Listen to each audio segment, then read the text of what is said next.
Hello Hina Jani હું તમારું સ્વાગત કરું છું આપણે હિના જનરલ યુટ્યુબમાં મારી ચેનલ છે તેમાં આજે હું તમારા માટે રેસીપી લેવી છું તે છે ફરાળી દહીં વડા તો એના માટેની સામગ્રી હું તમને બતાવું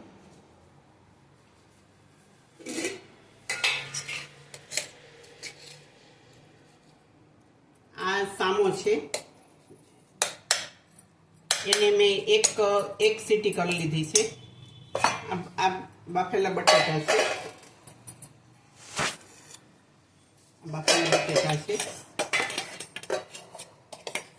અને આ તપકીરનો લોટ છે હવે એ સિવાયની તમને સામગ્રી બતાવું આ છે જીરા પાવડર લાલ મરચી પાવડર મીઠું કિસમિસ દાડમના દાણા અને કોથમરી ઝીણી સમારેલી હવે આ મેં એનું બેટર તૈયાર કરેલું છે સામો અને એમાં બટેટાને મેં મેશ કરી લીધા છે અને આછું મીઠું નાખીને તૈયાર કરી લીધું છે 2 થી 3 ચમચી તપકીર નાખી છે જેથી કરીને છૂટું પડે નહીં અને આ તેના માટેનું મીઠું દહીં છે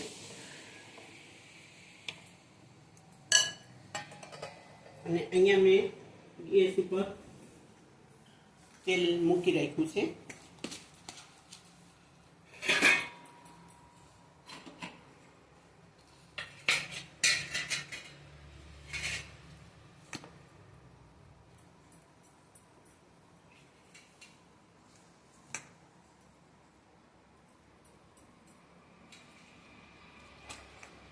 ફરાળી દહીં વડા છે અત્યારે ચૈત્રી નોરતા ચાલે છે અથવા તો તમે 11 કોઈ પણ વ્રત ઉપવાસ હોય તો તેમાં બનાવવા માટે એકદમ ઓછી સામગ્રીમાં બની જાય છે અને ઝડપથી બની જાય છે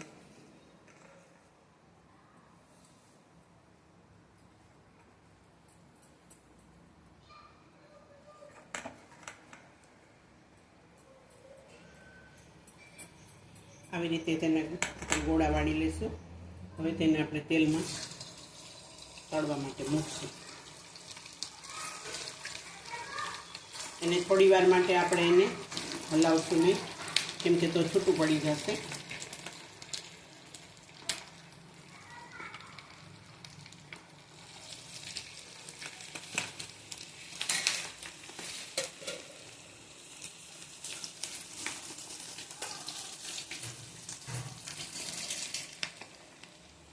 મારી ચેનલને લાઈક શેર અને સબસ્ક્રાઈબ જરૂર કરજો જેથી કરીને નવી આઈટમ તમને અવારનવાર મળતી રહે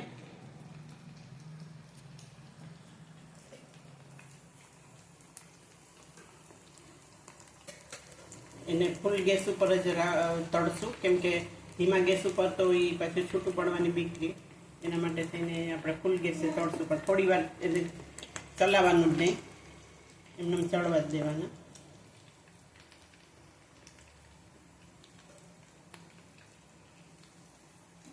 સ્વાદમાં એકદમ સુપર ક્રિસ્પી એકદમ સરસ લાગે છે જરૂરથી ટ્રાય કરજો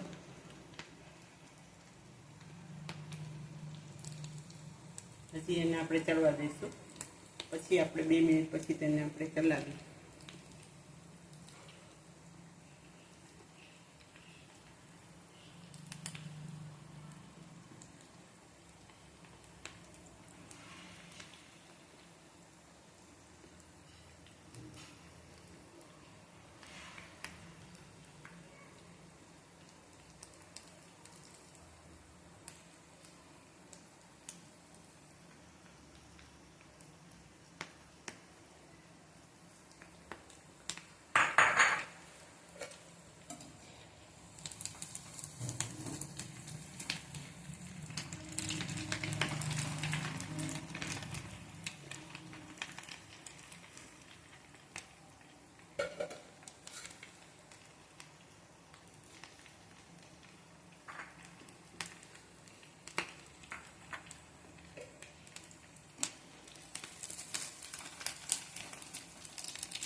અને ગોલ્ડન કલરના થાય ને ત્યાં સુધી આપણે તળવાનું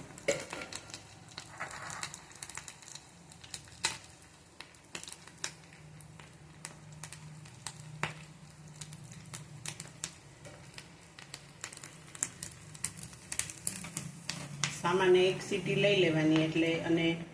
થોડોક પાણી ન રહે એ રીતનો આપણે એને બાફવાનો. અને બટેટા અને ઘરના તમારા મેમ્બર હોય એ પ્રમાણે તેનું માપ રાખવાનું.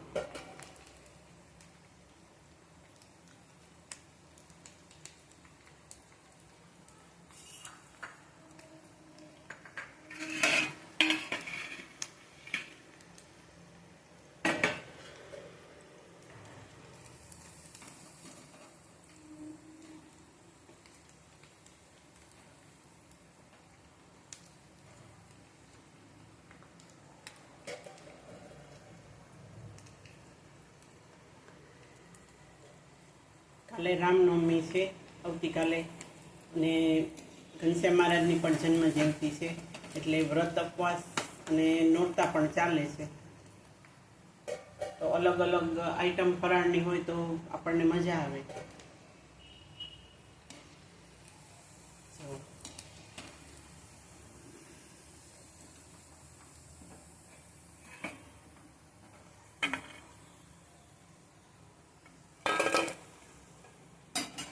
હવે એને 1 મિનિટ માટે આપણે પાણીમાં નાખશું.